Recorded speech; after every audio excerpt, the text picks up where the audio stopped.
Hey there, it's Miles Pitcher, Superior Lending. How you doing?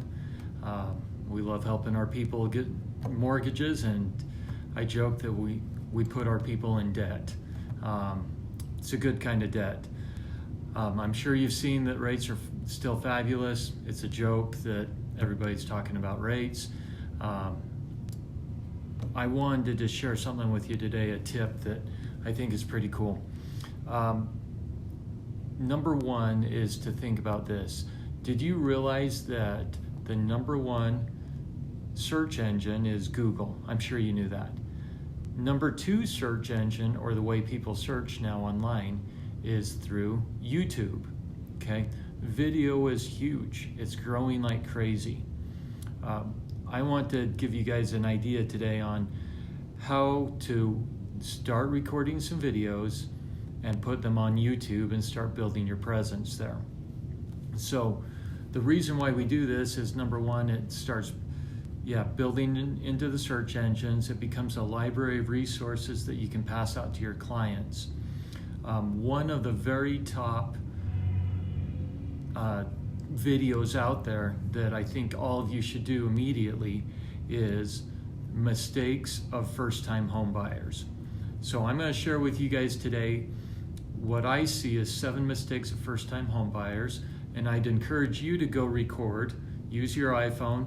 It doesn't have to be fancy, but record your own video on YouTube and put it up there and start your own YouTube channel.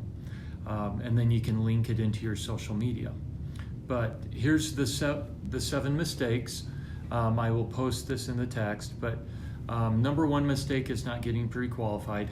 You guys know that. You can talk about how important it is to understand how much you can qualify for and make sure that everything's in order.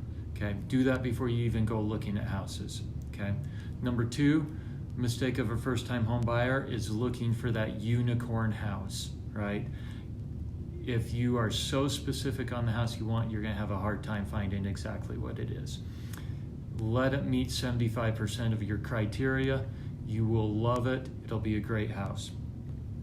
Number 3 mistake of first-time home buyers is using the listing agent to represent you as a buyer, so that they're double-siding that. That is kind of a disaster. Number 4, when you're out shopping for homes, you're looking online at something like Zillow to determine the value of the homes and basing your offers off of what the values you see on Zillow. Huge mistake. Any professional real estate agent will know that that's a mistake. Number 5, underestimating your expenses. And this is where a loan officer can help you out a ton. But as you get ready to buy a home, of course, you're looking at your monthly payment, principal, interest, property taxes, homeowners insurance, mortgage insurance, and possibly an HOA. But have you factored in the other items that come with owning a home? Just so you're aware, the utilities, the cable bill, the internet bill, maintenance on the home. Make sure you have a good grasp of what those expenses are. Okay, number 6. Feeling rushed to buy a home. I think there's a huge difference between dragging your feet and being rushed to buy a home. Okay, so, let me rephrase that.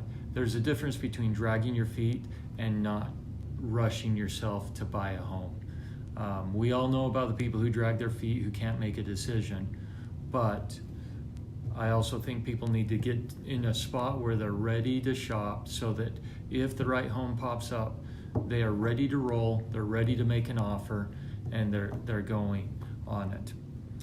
All right, the last one, and as a real estate agent, you can advise your clients the very best on this, but falling in love with a home and getting totally obsessed with it.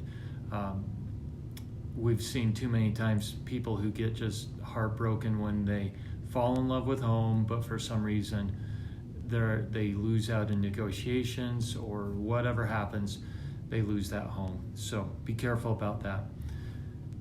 So those are my 7 tips of mistakes of first-time home buyers. I'd recommend you expound on that a little bit more and give more detail. But this video of the mistakes of first-time home buyers is one of the top searched videos out there on YouTube.